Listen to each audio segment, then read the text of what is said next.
Hello, ladies and gentlemen. This is Mrs. Pullen for AP Statistics, Lesson 5.02.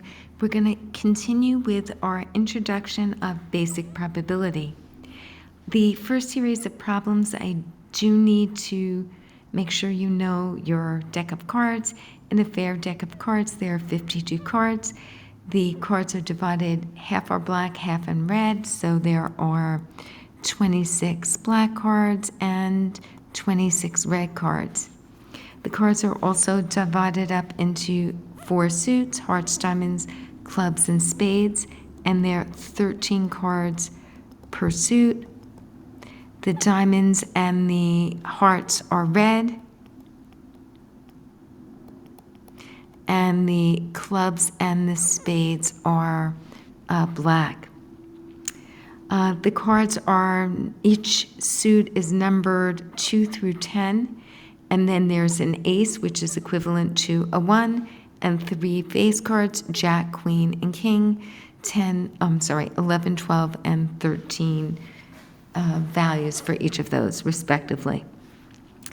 One of the things I really want you to pay close attention to, and I want it in your answer keys, is to have proper probability notation. I know it may not have been stressed in former years of school, but in the AP exam, that proper notation is important. So the notation is probability, and whatever it is you're looking at, some sort of description,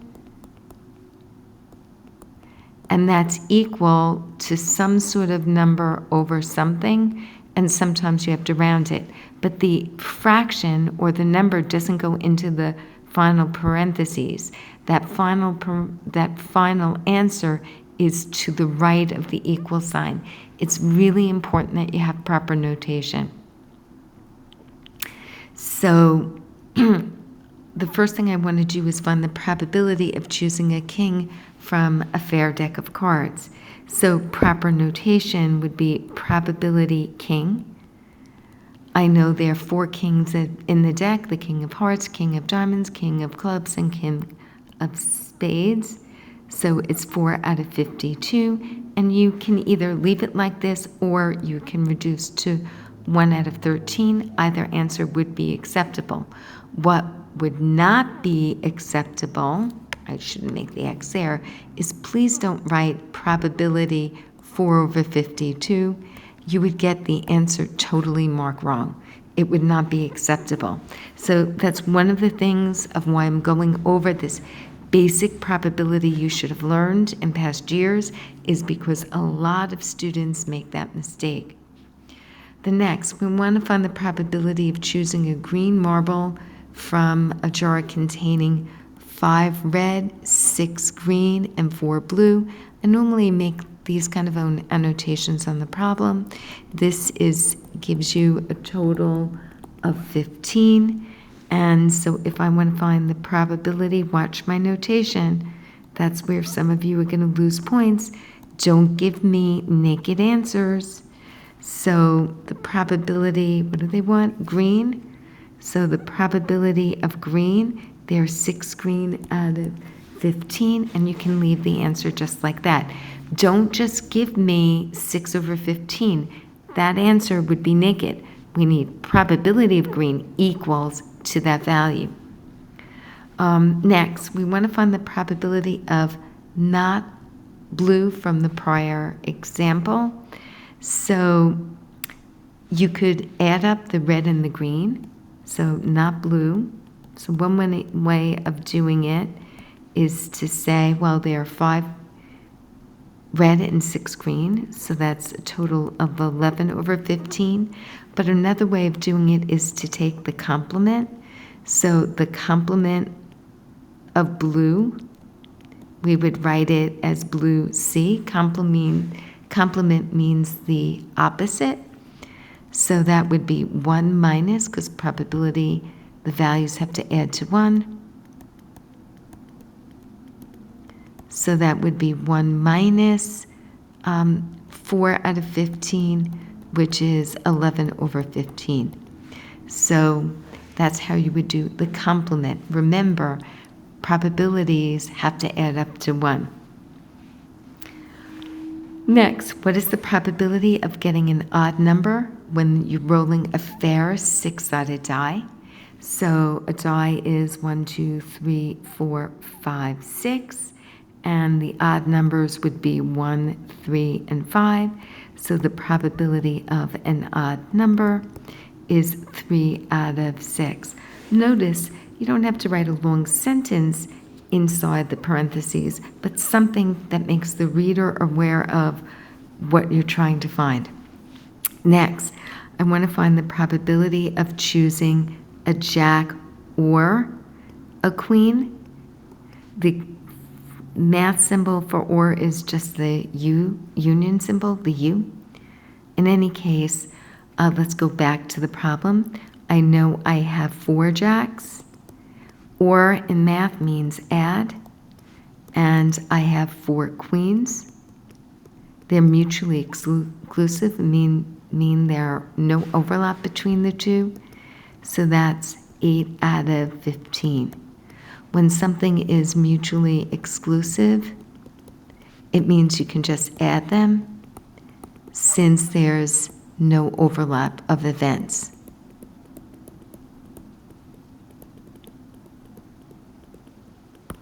Okay. Number 6, what is the probability of an odd number after spinning a spinner with 7 equal sectors labeled 1 through 7, as the diagram is showing you? Well, we want probability of odd again. So the odd numbers are 1, 3, 5, and 7. So there's a 4 out of 7 chance. Number 7, back to the cards. What is the probability of choosing a queen, a king, or an ace from a standard deck of playing cards?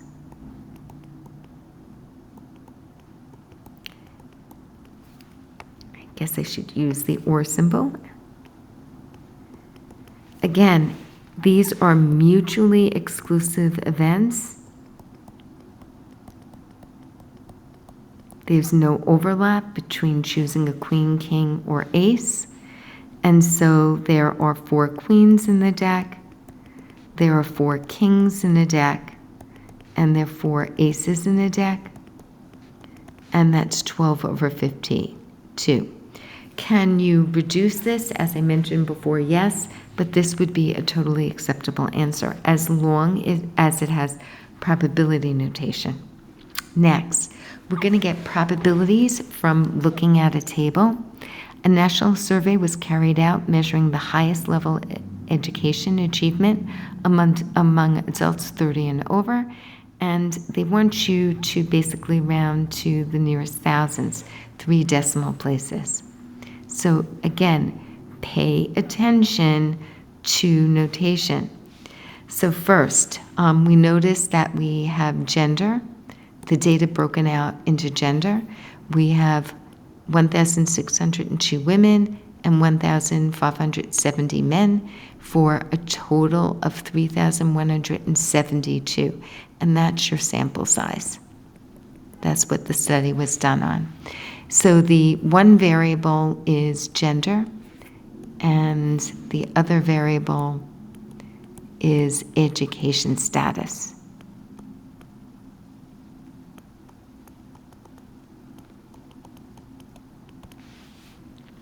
So first, they said, what is the probability that a randomly chosen from the group is a man? So there are 1,570 men over 3,172. If you remember from the first unit, that's called a marginal relative frequency.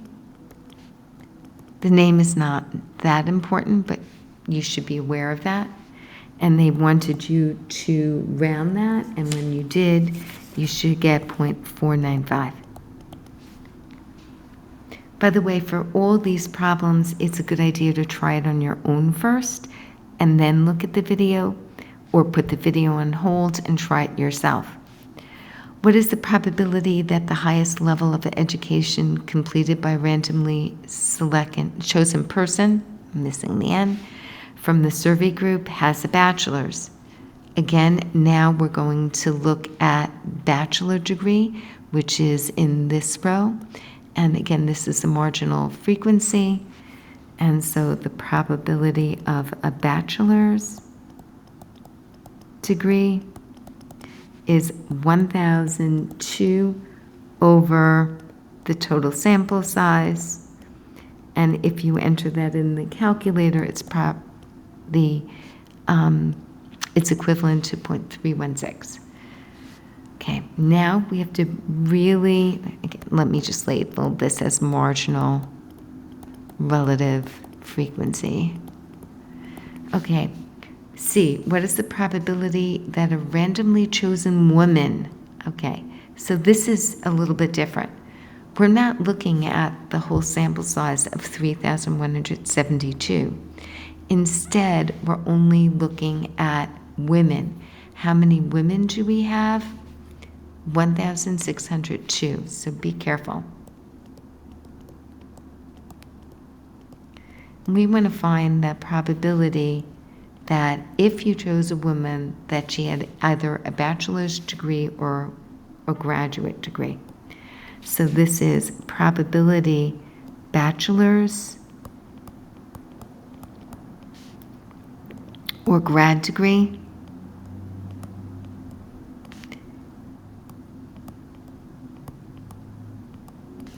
given that they chose a woman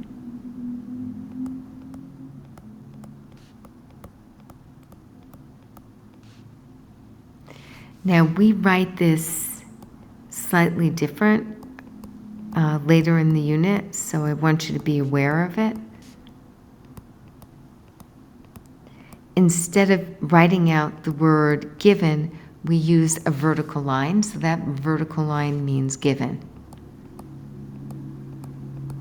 In any case, in both cases, this is going to equal, there are 1,602 women, and of those with either a bachelor's degree or a grad degree, that would be 539, let me erase that, plus 377 over 1,602, and that is equal to 916 over 1,602, which is approximately 0.572. Okay, next.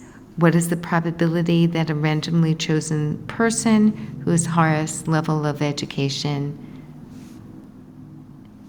let me reread that. What is the probability that a randomly chosen person whose highest level of education is high school is a man?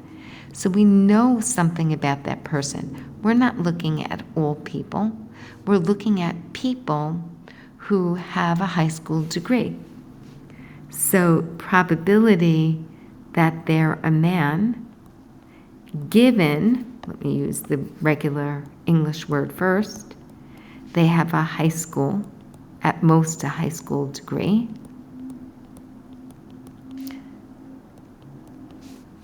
Or we can write it as probability man with the correct symbol, that given symbol, high school.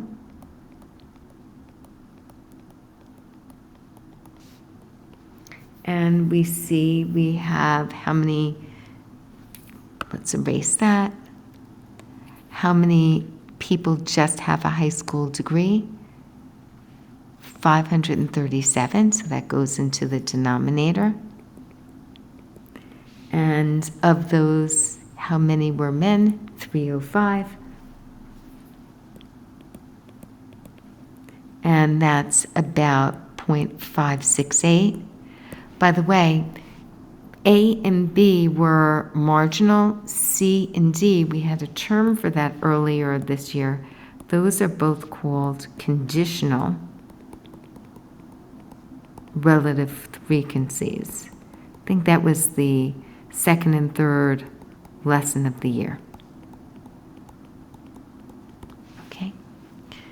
And one more problem in this video. 2 fair die are rolled. What is the probability that the second die lands on a higher number than the first die? So notice that in the diagram we have 2 dies, so 1 through 6 and 1 through 6, and all the possible combinations. So in the x coordinate, that represents the first die's roll, and the second coordinate, the y, represents the value in the second row. So the first thing they ask is, what is the probability that the second die lands on the higher value than the first? So probability second higher than first. And there are 36 possibilities because it's 6 by 6. And we want to see when you have a higher first. I'm going to take my highlighter, and I see all of these. The y coordinate is higher. All of these, all of these, all of these, all of these. And so that's 5. Well, let me get a regular pen. So that's 5, 4, 3, 2, and 1. And that adds up to 9, 10, 15. So 15 out of 36. Notice, no matter what problem I'm doing, I'm using this notation. Next, what is the probability that the sum of the values is a prime number? So what they want you to do is find the sum of this, so the sum of the values. So I'm going to circle when you have a prime number. Remember, prime numbers can't be even except for 2, and there's no other factors when something's prime. The only thing the number is divisible by itself is by itself and 1. So I know 1 and 1 doesn't, because that sum is 2. Actually, that is a prime number, so 2 is the only even prime number. This is a prime number. This is a prime number. This is a prime number. This is a prime number. 5 is a prime number. 7 is a prime number. 5 is a prime number. 7 is a prime number. 9 is not. 5 is here. 7 is here. 9 is not. 7 is. 9 is not. But 11 is. 7 is here. 9 is not. And 11 is.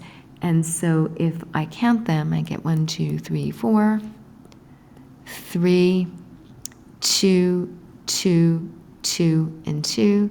So that's 8, 11, 15. So I have 15 over 36.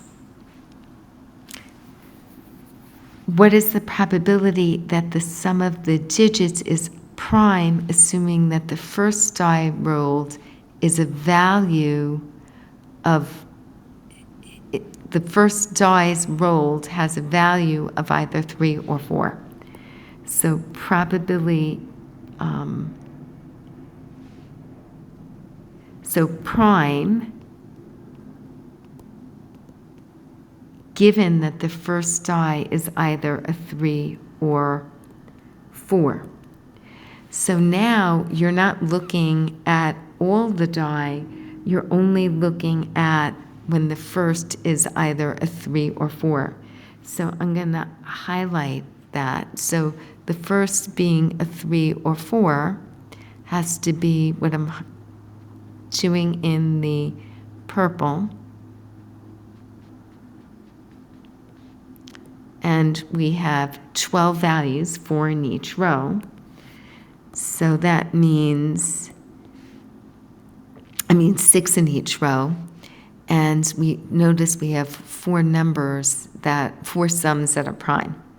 So that's 4 out of 12. And notice we have a condition here. We're only looking when the first coordinate, when the first roll was a 3 or 4. And then finally, what is the probability that the sum of the die is 9? So probability sum is 9. And they don't have any restrictions on this, so we're looking at all 36. And so let me erase all this. And then we're going to circle when the sum is 9. And so that happens here, here, here, and here. And so that's 4 out of 36. I'll be making a video of the second part of the packet. If you can do it on your own and want to check your answers, you're welcome to. I will have the answer key written out for the second one, and I'll only make video of a couple of those problems.